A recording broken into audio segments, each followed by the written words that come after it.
Hello दोस्तों, राम राम। मैं हंसराज और आज आपको भारत की जो जनजातियां हैं उनको याद कराने की कोशिश करूंगा।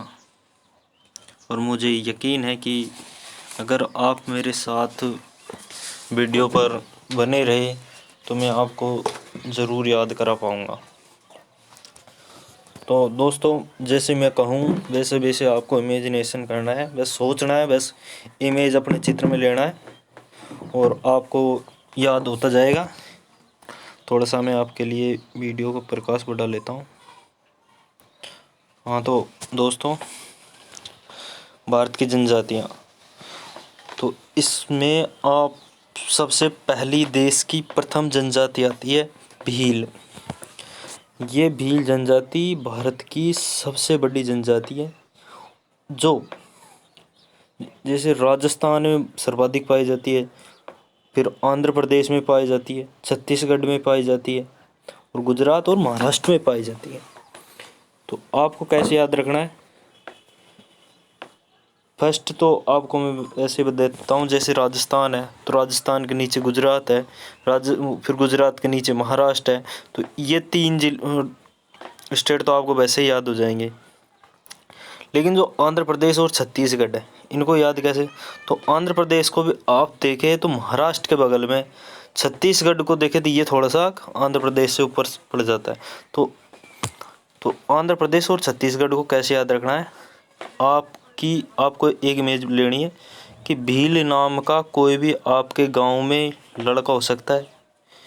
अगर कोई लड़का आपको नहीं मिलता है कभी भील नाम का, तो कोई ऐसा लड़का है ही नहीं है हमारे गांव में, तो आपको ऐसा करना है, कोई सांवला रंग का या काले रंग का कोई लड़का हो सकता है, तो उसको आप भील बना दीजिए। वही भील है तू, आज से भील जनजाति का लड़का है तू, ऐसे मतलब सोचना है, उससे बोलना अभी नहीं है आपको, तो बस अपना पर्सन याद रखना है, उससे कोई मतलब नहीं है।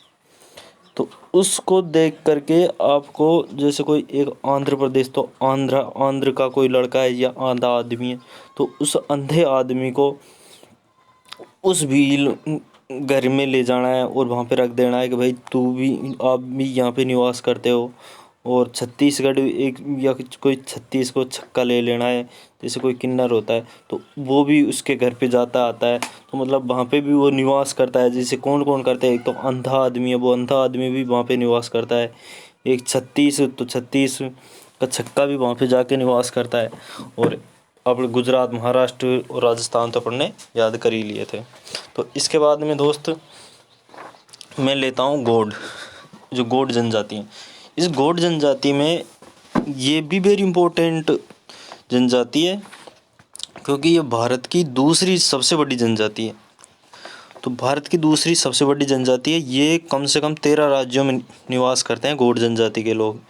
तो इनमें जो मेन मुख्यतः जो अपने स्टेट है जिनमें ये गोंड जनजाति निवास करती है, उनको ले लेना है। तो इनको कैसे याद करें भाई? दूसरे स्थान पे ये तो आप याद रख लेंगे कि भाई पहले तो हम जो भी प्रॉब्लम होती है उसको हम ही निपटाने लग जाते हैं, लेकिन दूसरे स्थान पर तो हम गोड को याद करते हैं। तो गोड को चाहे तो आपके गांव में कोई गोड नाम का लड़का हो सकता है, चाहे आप ऐसे नहीं तो किसी गोड का मंदिर हो सकता है, या गोड गुड्डू नाम का कोई आदमी हो सकता है, तो उसको ले लेना है और उसको जनजाति बना देना है। फिर उसके बाद में आपको याद रखना है कि भाई 13 राज्य हैं, तो 13 राज्यों को न्यूमोनिक तरीके से डेम में ले सकते हैं इसको। तो भाई डेम में गोड नाम का वो गुड्डू आदमी है जो 13 डेम बनाए उसने, तो ऐसे याद रख लेना, उसमें नहाते हैं जनजाति। अब वहाँ पे 13 राज्यों के आदमी आते हैं, तो ऐसे कुछ बना लेना आपके हिसाब से। फिर यार इसमें आता है गोड। तो गोड के अपन को याद रखने हैं स्टेट, तो इनको कैसे याद रखेंगे? जैसे एक तो आता है छत्तीस। तो इस गोड नाम के, आपसे मैंने कहा कि गोड नाम का कोई तो मंदिर ही ले लो, चाहे आप वहाँ पे कोई आदमी ले लो, चाहे कोई गुड्डू नाम का आदमी ले लो, तो उसको पकड़ना है। उसके पास छत्तीसगढ़ से एक छक्का भेजो, छत्तीसगढ़ को छक्का, चाहे आपने कहीं पे भी छक्का देखा हो, चाहे आप ऐसे इमेज ले लो कि भैया ये छक्का आदमी है और ये उसके पास जा रहा है, तो एक छक्का आदमी उस गॉड के मंदिर ले लो, चाहे उस मंदिर में जा रहा है, आपके गांव में जो भी गॉड का मंदिर है उस मंदिर में छक्का जा रहा है। एक एमपी का मुख्यमंत्री है कौन? मामा बोलते हैं उसे, तो उस एमपी के उसको ले जाना है शिवराज को। फिर उसके बाद में उड़ीसा है, तो वहीं पे जो भी जा रहे हैं उनको गॉड के मंदिर में डोसा खिलाया जा रहा है, तो उस डोसे को। फिर आंध्र प्रदेश, वहाँ पे जो भी अंधे आदमी वहाँ से निकल के जा रहे हैं उनको पकड़ पकड़ के वहाँ पे डोसा खिलाए जा रहे हैं, तो ऐसे याद रख ले। और कौन खिला रहे हैं? उस गॉड के मंदिर में खिला रहे हैं, है ना। फिर उसके बाद में मुख्य देवता जो इनके हैं, ये सूर्य देव को मानते हैं। और चाहे आप ऐसे याद रख सकते हैं कि जो मंदिर है वो सूर्य देव भगवान का है, और उस सूर्य देव भगवान का मंदिर में जो वहाँ के मूल निवासी उसको नाम से पुकारते हैं, वो है बूढ़ा देव या दूल्हा देव या बूढ़ा पेन। तो ऐसे भी याद रखें कि बूढ़े आदमी वहाँ पे आते हैं, उस देव भगवान की तरह पूजते हैं।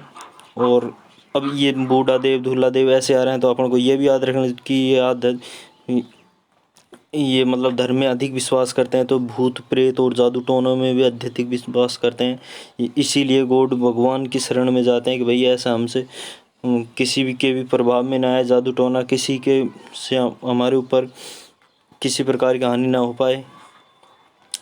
फिर इसको ले लिया आपने। फिर उसके बाद में आता है संतान। और संतान को कैसे याद रखेंगे? कोई संतान मतलब संत संता, तो संत आदमी है।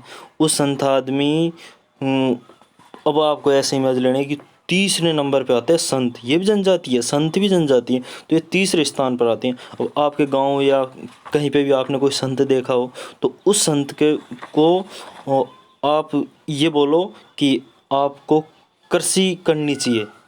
आप ऐसे मांगते हुए नहीं डोलना चाहिए। आपको खेती आप ज़मीन खरीदो, उसमें खेती करो और शिकार करो, चाहे कोई दिक्कत नहीं है, लेकिन आप खुद करके खाओ। और ऐसे ही आपको ये लोग कृषक और उत्तम शिकारी होते हैं।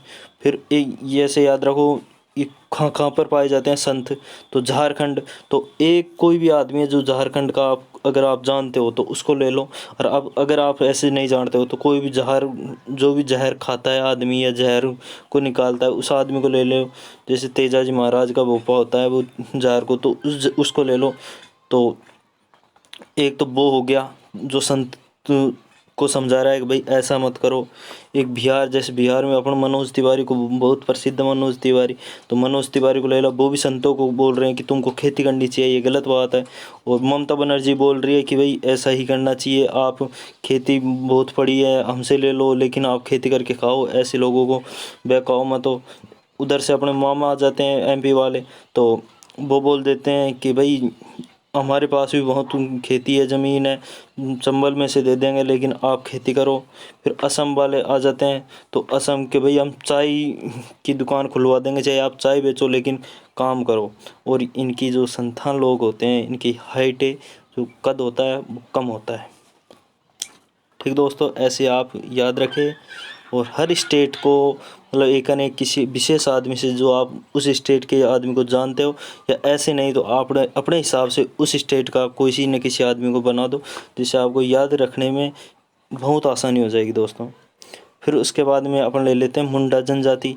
और मुंडा 2-3 बार बोले तो अपन दिमाग में आ जाता है मुंडा। मुंडा यानी कोई लड़का होता है मुंडा। जैसे पंजाब में उधर से राजस्थान के पूर्वी ब्रज क्षेत्र में बोलते हैं मुंडा, ओए मुंडा। तो उसी तरह से किसी भी कोई आदमी है जिसका मुंडा है, जो मुंडा है मुंह, तो मतलब थोड़ा सा बैका है, कैंडा है, कुछ ऐसे देख लो।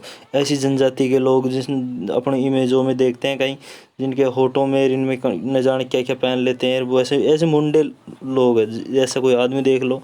और वो ऐसे लोग हैं जिनको जहर, तो मतलब वो जहर खाते हैं, मतलब चाहे सांप कीड़ों को पकड़ लेते हैं, और वो जहर खंड किसी भी खंड में उनको जहर मिल जाए या सांप सर मिल जाए तो उनको खा जाते हैं। ऐसे भी लोग होते हैं, तो वो होते हैं मुंडा जाति के लोग। और सरहुल त्योहार, तो इनका बहुत ही अच्छा त्यौहार होता है। सर यानी सर को सर में होल करके किसी भी जो भी जानवर मिलता है, क्या कुछ भी मिलता है, तो उसके सिर में होल करने का बहुत बड़ा शौक है इनको। ये होते हैं मुंडा जनजाति के लोग, किसमें? मुंडे में होल करना, तो मुंडा जनजाति के लोग आ जाते हैं। फिर उसके बाद में आ जाते हैं बोडो जनजाति। तो बोडो जनजाति में दोस्तों जैसे अब किसी भी आपके गाँव में या कहीं पे भी देख लेना, कोई बड़ा आदमी है और उसकी पत्नी है। जो अब बड़ा आदमी को तो पता है, आप सुबह उसको चाय चाहिए, और जो उसकी पत्नी है वो उसको चाय नहीं देती है, और वो बोलती है कि तुझे सुबह सुबह चाय चाहिए, तो और बूढ़ा मांगता है अभी तो चाय, भी तो असम की चाय मांगता है क्योंकि बूढ़ा है, तो इसको तो टेस्ट ही उसमें आता है असम वाली चाय में। और ऐसे याद रखें कि दोस्तों ये बूढ़ा है, बूढ़ा छठी अनुसूची में भी शामिल है। तो छठी अनुसूची को अपन कैसे याद रखेंगे, तो 6 बिक्स, 6 यानी 6 और बिक्स, तो 6 बिक्स ऐसे याद रखें। जो बूढ़ा है उस बूढ़े को एक दिन असम वाली चाय में विक्स डाल के और उसको पिला दिया। जो बूढ़ा परमानेंट ही बंद हो गया चाय पीने के लिए, ऐसा उस महिला ने उस बूढ़े के साथ में किया। ऐसी भी जनजाति होती हैं, ऐसे भी महिला होती हैं जनजातियों में जो ऐसा अपने पति के साथ व्यवहार कर देती हैं। ये दोस्तों ऐसी कहानियाँ मैं इंटरेस्ट के हिसाब से बना रहा हूँ जिससे आपको याद करने में आसानी हो जाए। और फिर आ जाती है दोस्तों थारू जनजाति। अब थारू में जैसे कई जनजाति ऐसी होती है, चाहे गांव में इमेज सोचो कि कोई भी आस पड़ोस में, आड़ोसी पड़ोसी में कोई न कोई ऐसी महिला निकल ही आती है कि वो थारी मारी, मतलब उसकी तो उसके साथ में बढ़ा देना और उसकी उससे और उसकी उससे ऐसे काम करती है। जब अब आपको ऐसे याद रखना है जैसे इसमें यूपी के सीमावर्ती नेपाल क्षेत्र, तो यूपी के सीमावर्ती क्षेत्र नेपाल साइड के, तो यूके मतलब उत्तराखंड के उधम सिंह। अब आपको ऐसे याद रखना जो उधम सिंह की पत्नी है, एक उधम सिंह, तो उस उधम सिंह की पत्नी क्या करती है, यही काम करती है थारी में, उसकी उससे मतलब उत्तराखंड की यूपी में, यूपी की नेपाल में, तो ऐसे आपको याद रख लेना है। और ये जो उधम सिंह की पत्नी है, जो आपको नाम से पता चल रहा है उधम सिंह, तो उधम सिंह कौन है, हिंदू आदमी है, तो हिंदुओं के सभी त्यौहार मनाती हैं। और उसकी उससे कहीं चीज़ उससे ले आती, कहीं कुछ ऐसे त्यौहार वो छोड़ती नहीं है। और जो दीपावली का त्यौहार है उसको भी ये मनाते हैं, लेकिन शौक के पर में मनाते हैं, क्योंकि ये समझते हैं कि भाई जो रावण है, रावण मरा है, तो ऐसे खुशी की बात थोड़ी ना है, तो ऐसे। लेकिन अब धीरे धीरे इनमें सुधार होता गया, और जैसे ही इनको जानकारी मिली अच्छी, तो ये शोक पर्व के रूप में नहीं मना करके वर्तमान में जैसे खुशी की जैसे अन्य लोग दीपावली को मनाते हैं, उसी की तरह खुशी की तरह भगवान राम की आराधना में ऐसे लक्ष्मी आदि भी पूजते हैं। तो आगे की जो नेक्स्ट जनजातियाँ दोस्तों वो है भोटिया जनजाति। तो भोटिया अब भोटिया दिमाग में लेते ही आपके एक दिमाग में आ रहा होगा दोस्तों, भोटिया यानी किसी लड़की, कुंवारी लड़कियों को अपन भोटिया भी बोल देते हैं। चाहे अपने जो ब्रज क्षेत्र है इसमें तो भोटियों को मतलब महिलाओं को संबोधित करते हैं कि भाई भोटिया, जैसे हम महिला बोलते हैं वहाँ पे भोटिया बोल देते हैं कि भाई अपने ये छोरा भोटिया है, ये अपनी भोटिया है। तो उसी तरह तो इसको कैसे याद रखें कि अधिकांश लोग पर्वतीय स्थानों पर ही रहते हैं। तो भोटिया जो जनजाति के लोग अधिकांश पर्वतीय, अब पर्वत राजस्थान वो अपने भारत देश में कहाँ पर है, तो ये अधिकतर क्या पूरा हिमालय है, जैसे हिमाचल प्रदेश है, उत्तराखंड है, सिक्किम है, तो इन क्षेत्रों में ये मिलते हैं। तो भोटिया जनजाति को तो आप ऐसे भी याद रखना, क्योंकि जो भोटिया है वो महिलाएं हैं, वो सुबह सुबह उठ करके, पर वो जैसे सेब हैं वहाँ पे जो भी फसल या फल होते हैं उनको लाती है, तोड़ती है, मेहनत बहुत ज़्यादा करती है, और जो शिक्षा से वंचित होती हैं, समाज से वंचित होती हैं, और ये बहुत पिछड़ी हुई जनजातियाँ दोस्तों। तो इस तरीके से अपन इसको याद रख लेना। आपको इमेज वहाँ पे ले जानी है जहाँ पर मैं बोल रहा हूँ, और मैं बोल रहा हूँ ऐसे ही आपको कर लेंगे तो आपको बहुत अच्छे से याद हो जाएगा दोस्तों। मैं फास्ट वीडियो बना रहा हूँ, लेकिन आप कमेंट करें तो मैं स्लो वीडियो भी बना दूँगा डिटेल्स के साथ में। तो नागा लोग जैसे नागा जनजाति है, तो यह नागालैंड में पाई जाती है। अब नागालैंड को तो अब नागा से नागालैंड तो वैसे ही याद हो रहा है, तो इसको तो याद करने की कोई ज़रूरत नहीं है। लेकिन जो नागा लोग हैं इनकी भी एक विशेषता है कि नागा लोग कुशल योद्धा होते हैं, इनको लड़ने में बिल्कुल झिझक झाक नहीं होती, ये बहुत मतलब कुशल योद्धा होते हैं। और इनका जो प्रमुख पसंदीदा अस्त्र है वो है भाला। तो भाले का ये प्रयोग करते हैं। और इनका जो त्यौहार है वो है मिथन। इनका जो एक मिथन है, ये भाले से योद्धा बनो, बस एक ही मिथन है, योद्धा बनो। इसका हर 12 महीने में एक त्यौहार आता है, उसे बोलते हैं मिथन। तो नेक्स्ट जनजाति है दोस्तों टोडा जनजाति। तो टोडा जनजाति नीलगिरी की पहाड़ियों पर निवास करने वाली पशुपालक जनजाति है। टोडा लोग समूह में निवास करना पसंद करते हैं। तो टोडा जनजाति एक वेरी इंपॉर्टेंट जनजाति है और जो नीलगिरी मतलब दक्षिणी भारत की यह जनजाति है। और ये पशुपालन करती है, ऐसी जनजाति नहीं है कि भाई कुछ पिछड़ी हुई जात, लेकिन ये पशुपालन करती है और समूह में रहती तो ये भी पहाड़ियों पर है, लेकिन ये पशुपालन करती है, अच्छी जनजाति है टोडा। तो इसको याद कैसे रखेंगे भाई टोडा। तो इसमें एक प्रथा भी चलती है दोस्तों, वो कन्या वध प्रथा। इसके कन्या का वध कर देते हैं, क्यों कर देते हैं? क्योंकि यहाँ पर बहुपति विवाह प्रथा है, क्योंकि एक ही पति के साथ में वो एक महिला के साथ में मतलब 4-5 जो भी पति मतलब ये कि अगर 4-5 भाई है तो वो एक पत्नी ले आएगा तो उसी के साथ में सब अपनी पत्नी समझेंगे। तो उसी तरह आपको इसमें से निकलना है बहुपति विवाह प्रथा में।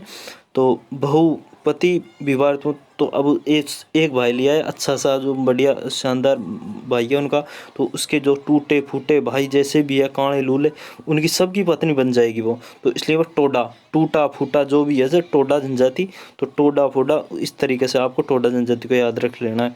और जैसे मीणा जनजाति, अब मीणा में राजस्थान के सभी जिलों में निवास करती है, तो मीणा जनजाति वेरी इंपॉर्टेंट।